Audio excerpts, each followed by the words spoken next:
Hello, friends! The rainforests of South America amaze us with their variety of animal species. But they don't just have rich animal life on the ground, but also in the tree crowns and the underwater depths, which both harmless creatures and real monsters have made their home. So who are these creatures? Known for their aggression and voracity? And are they dangerous to humans? Today our story will feature a creature that is incredibly strong and capable of confronting even the most skilled hunters.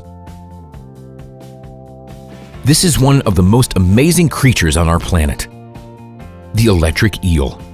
Despite its name and appearance, the electric eel is, in fact, not an actual eel. It belongs to the class of ray-finned fish from the order of gymnotiforms. The size of the fish is impressive. Adults grow to about 2.5 meters in length and 20 kilograms in weight. The elongated, cylindrical body has no scales, and it's dark gray-brown on the back and yellow or orange on the belly. The long fin plays a key role in movement, allowing the fish to move at a speed of up to 8 kilometers per hour. These fish inhabit the rivers of northeastern South America and the tributaries of the middle and lower reaches of the Amazon. Eels prefer swamps as well as creeks and lakes. The fact is that eels have poor eyesight, which is why they feel safer in dirty and muddy water. Like all electric fish, electric eels are able to use weak electrical signals for navigation and social communication with other electric eels in dark or muddy waters. These fish use a weak voltage of 10 volts for orientation, and the electric field extends over a radius of 5 meters. Some of their electric receptors are tuned to detect non-electric fish, while others specialize in detecting signals from other electric fish. The ability to detect electric signals allows eels to sense the heartbeat of other fish. Surprisingly, these fish obtain most of their oxygen from the air, so every 10 to 15 minutes they have to rise to the surface. If they can't do this, they will die. The electric eel's ability to use atmospheric oxygen for breathing allows it to be out of the water for several hours, but only if the body and mouth remain moist. This trait provides for the eel's increased survival rate. But of course, the main trait of this creature is its incredible ability to generate electric current. The most interesting thing about the structure of electric eels is its electrical organs, which occupy over 2/3 of their body length. The positive pole of this battery lies in the front of the eel's body, while its negative pole is in the back. The highest discharge voltage, according to observations in aquariums, can reach up to 650 volts. But it's usually less, and in fish that are less than 1 meter long, it doesn't exceed 350 volts. This would be enough to light 5 electric bulbs.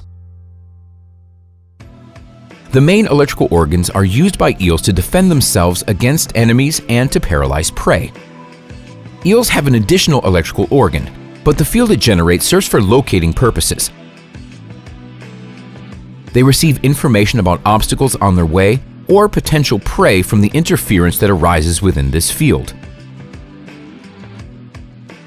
Eels use a voltage of 300 to 600 volts for hunting. A short string of 4 to 8 short pulses lasting only 2 or 3 milliseconds is used to attack the prey. Approaching the target, eels generate an electric discharge, and the pursued fish, as well as all other living creatures that happen to be around, get stunned. So all that's left to do for the eel is to choose the best prey. The electric eel applies a suction feeding bite to swallow fish, crabs, and other small animals one after another, making a loud sniffing noise that can be heard from afar. Electric eels don't just use their main weapon for attacks, but also for defense.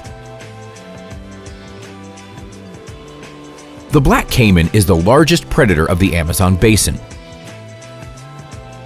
With strong armor and a huge mouth full of sharp teeth, which gives it a wide range of potential prey.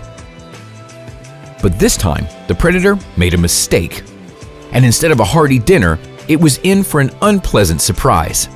Hundreds of electric pulses completely paralyzed the predator, but the eel needs time to recharge. The caiman takes advantage of the moment and runs away from the unpleasant opponent. If the predator were to decide to stick around, the consequences would be much worse.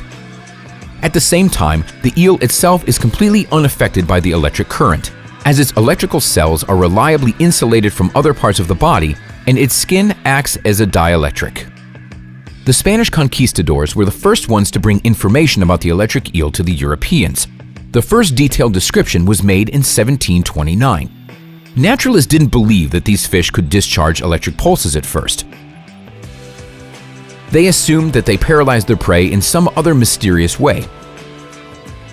However, in June 1772, a fellow of the Royal Society named John Walsh proved that eels use electricity to stun their victims. These unique fish even reproduce in an unusual way. The female and the male search for each other by sending impulses in the water.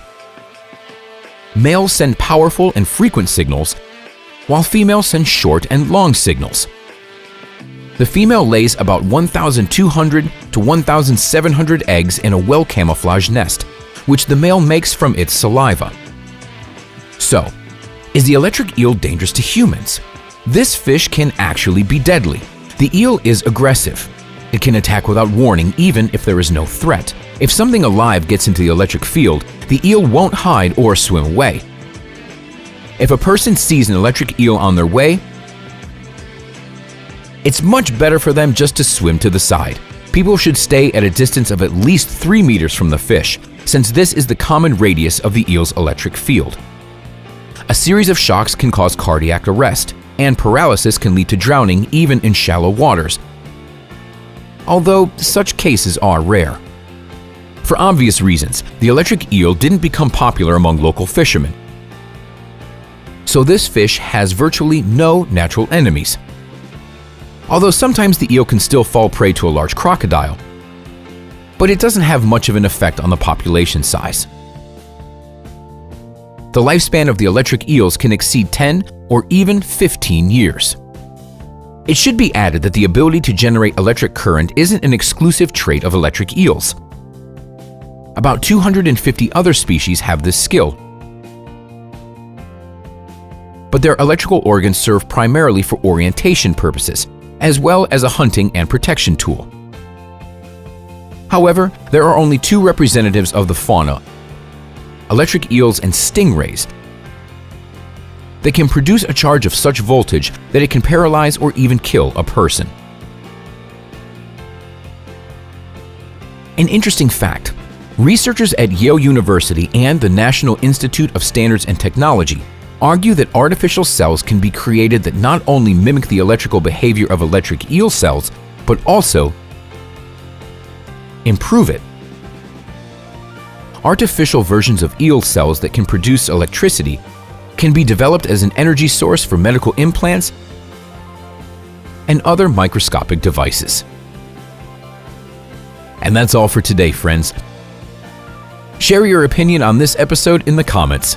Like the video. Thanks for watching, and we'll see you next time.